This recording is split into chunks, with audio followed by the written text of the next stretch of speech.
はい、皆さんこんにちは。空手拳法の先生です。今回はですね、アクション映画と実際の本当の武術の違いと共通点についてお話しさせていただきたいと思います。取り上げる題材っていうか材料は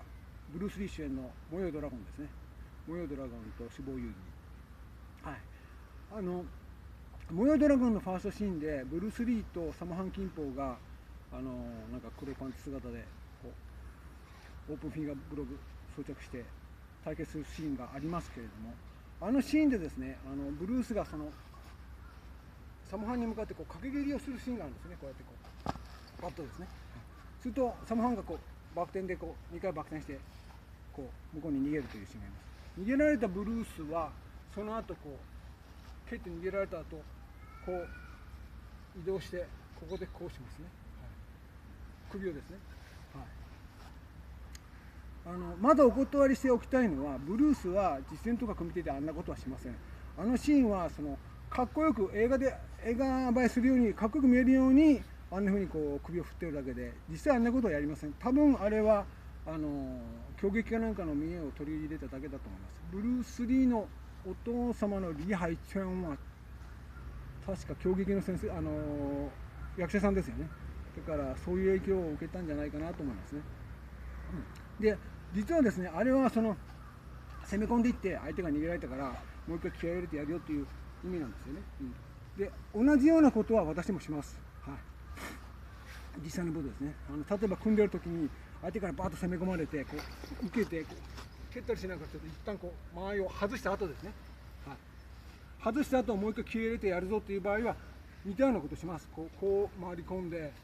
ただしやり方が違います。どうやるかというと、首だけこうするんじゃなくてですね、中心軸をこう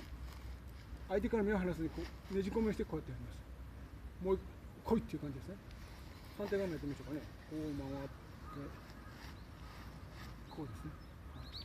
これが本当の武道の気合の入れ方ですね。ああいう場合のですね。はい、で多分ブルースも実践とか組手はもしこういう場面が来たら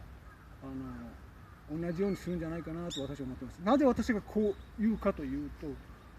私が覚えている限りですけれども、燃えよドラゴンの中にこういうふうにするシーンが2箇所出てくるんですよね。1箇所は最初の1箇所目は最初の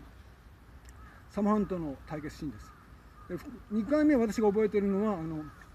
ハンとですね対決するシーンですね。鏡の間に入る前にハンとやって、なんかハンの首をこう捕まえてこうやってこう蹴ってですね、その後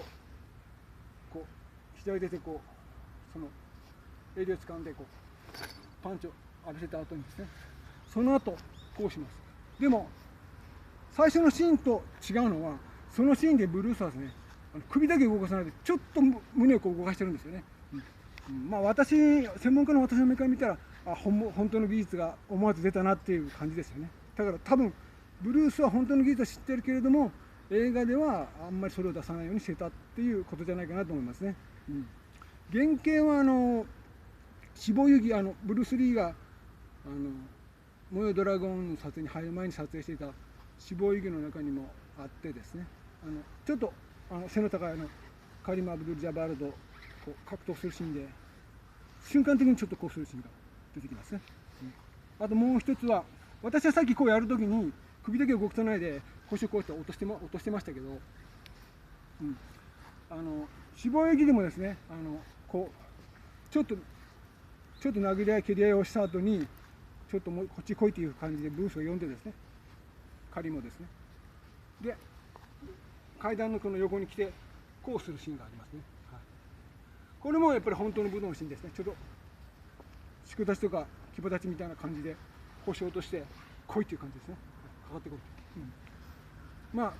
こういうふうにアクション映画であっても時々本物の武道の技の使い方みたいなのがですね出てくることもあるというお話でした。今回は以上です。お疲れ様でした。